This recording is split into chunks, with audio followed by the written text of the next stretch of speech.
This lecture covers the subtopic, Who is an American? And the focus question is, how did the war affect race relations in the United States? Progressivism anticipated in many ways major 20th century developments, including the New Deal, the Great Society, and the socially active state. But by accepting race as a permanent and defining characteristic of individuals and groups, progressives were more like 19th century thinkers than 20th century liberals. What was called the race problem was a major subject of debate before World War I, and it referred to more than just relations between blacks and whites. In 1911, the U.S. Immigration Commission listed in one of its publications 45 different immigrant races, each with its own alleged innate characteristics, ranging from Anglo-Saxons at the top of the racial hierarchy down to Hebrews, Northern Italians, and at the bottom, Southern Italians, those apparently the most violent, undisciplined, and incapable of assimilation. Popular writers asserted that the wave of new immigration and white women's declining birth rate threatened American civilization. The new science of eugenics, the study of the alleged mental traits of different races, offered scientific legitimacy to the new nativism. The nationalization of politics and the economy seemed to elevate consciousness of ethnic and racial difference and caused some to call for Americanization, the creation of a more homogeneous national culture. A 1908 play called The Melting Pot gave a popular name to the process by which immigrants were expected to merge their identity with American nationality. Public and private leaders, including teachers, employers, union leaders, social reformers, and public officials, were all engaged in Americanization efforts. The Ford Motor Company famously created a sociological department that entered immigrant workers' homes to examine their clothes, furniture, and food, enrolled them in English language courses, and fired those who failed to Americanize themselves. Public education was an important vehicle for instructing immigrant children.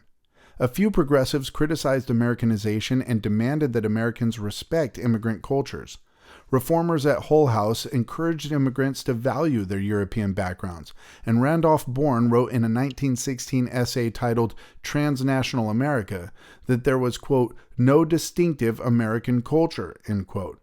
However, those born outside of the United States were viewed with suspicion and went through great lengths to prove their loyalty to the United States. Some ethnic leaders who faced pre-war discrimination saw the war as an opportunity to gain greater rights through expressions of loyalty. Americanization efforts took on a new urgency and became more extreme during World War I, especially affecting German Americans who numbered 9 million by 1914. Before the war, many Americans admired German culture, including its music, literature, and philosophy. But when America declared war, the German language and German culture became a target of pro-war organizations. German was banned in schools. German music was banned in many communities, and German terms became Americanized. Hamburger became Liberty Sandwich. By 1920, German culture had been stigmatized and had receded from its previous prominence. Even while Americanization efforts sought to assimilate immigrants, the war reinforced the idea that certain kinds of undesirables ought to be excluded from the country. Some argued that the new immigrants appreciated democracy less than Anglo-Saxons, as they seemed more likely to embrace radical doctrines like socialism and anarchism, while others argued that immigrants and blacks' lower scores on intelligence quotient or IQ exams, invented in 1916 for examining Army recruits, required restrictions. In 1917, Congress, over Wilson's veto, required that immigrants be literate in English or another language. 10 years later, the Supreme Court upheld laws authorizing doctors to sterilize the mentally ill to prevent them from reproducing. 3 generations of imbeciles are enough, wrote Justice Oliver Wendell Holmes. By the 1960s, some 63,000 persons had been involuntarily sterilized. Americanization assumed that European immigrants, and especially their children, could eventually adjust to American life, adopt American ideals, and become citizens who enjoyed America's freedoms. This assumption did not apply to non-white immigrants or blacks who faced persistent exclusion. Wartime labor demands increased the immigration of Mexicans, who were exempted from 1917 literacy rules.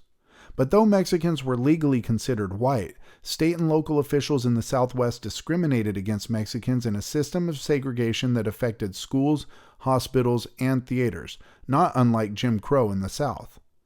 Although Congress conferred citizenship on Puerto Ricans on the eve of World War I, and Puerto Rican men became subject to the draft and served in the war, Puerto Ricans were still not allowed to vote for president or have representation in Congress. Most restrictive were policies toward Asian Americans.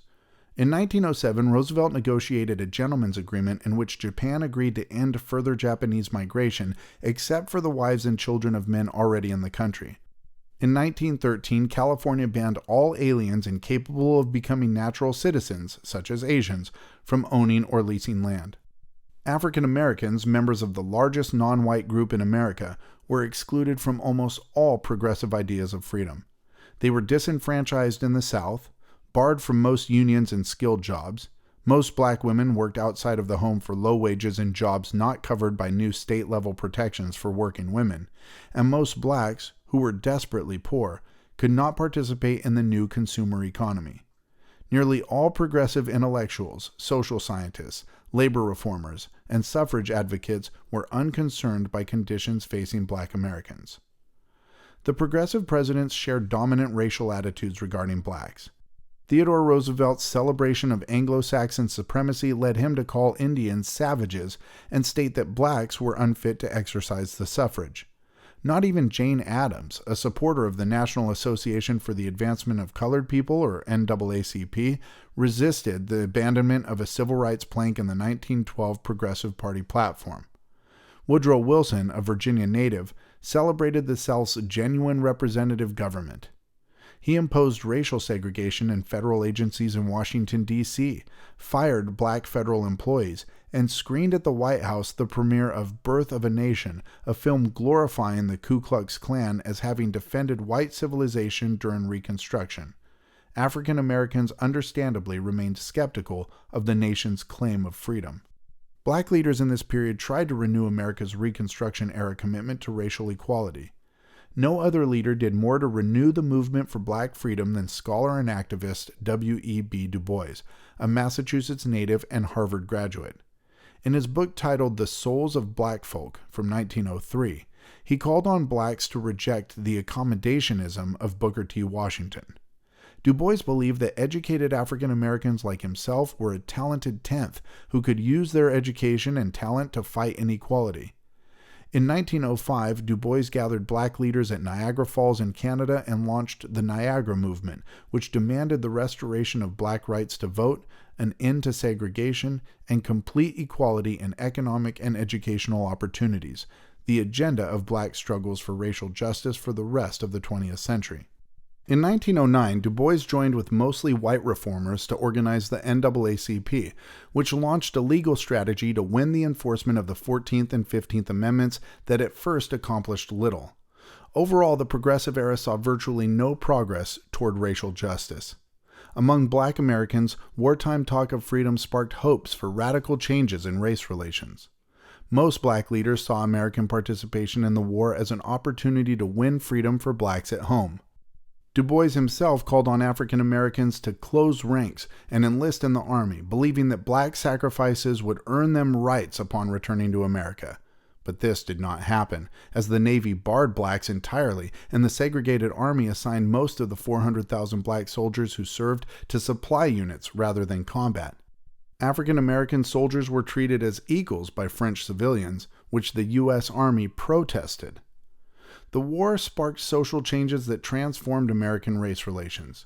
Increased war production and a sharp decline in European immigration made available thousands of industrial jobs to blacks for the first time, inspiring a mass migration from the South to the North. When the war began, 90% of American blacks lived in the South, and most northern cities had small black populations. Between 1910 and 1920, 500,000 blacks left the South, moving to large cities like New York and Chicago, and smaller cities such as Akron, Buffalo, and Trenton. The desire for work and higher wages, education, an escape from the threat of violence, and the vote motivated African Americans to participate in the Great Migration. Yet these migrants encountered considerable disappointments, including limited employment opportunities, exclusion from unions, housing segregation, and outbreaks of violence. Dozens of blacks were killed in a 1917 riot in East St. Louis, Illinois, where blacks had been recruited to weaken unions. In 1919, more than 250 people died in riots in northern cities, most notably in Chicago. But racial violence also exploded in the South, where in the year after the war, dozens were lynched, including black veterans who wore their uniforms, and striking black sharecroppers were massacred by white vigilantes. The worst race riot in American history occurred in Tulsa, Oklahoma in 1921, where more than 300 blacks were killed and thousands made homeless by a white mob, including the police and National Guard, after black veterans tried to prevent the lynching of a youth who had accidentally tripped and fallen on a white female elevator operator, sparking rumors of rape. Racial violence during the war inspired a new spirit of militancy among African Americans. In northern cities, many blacks supported the Universal Negro Improvement Association, a movement for African independence and black self-reliance launched by Marcus Garvey, a recent immigrant from Jamaica. The Garveyites' idea of freedom was self-determination for blacks who should enjoy the same international recognition as a nation as other peoples after the war. While Du Bois and other black leaders viewed Garvey as a dangerous demagogue and welcomed Garvey's deportation after his conviction for mail fraud, the Garveyite movement demonstrated blacks' sense of betrayal in the post-war period.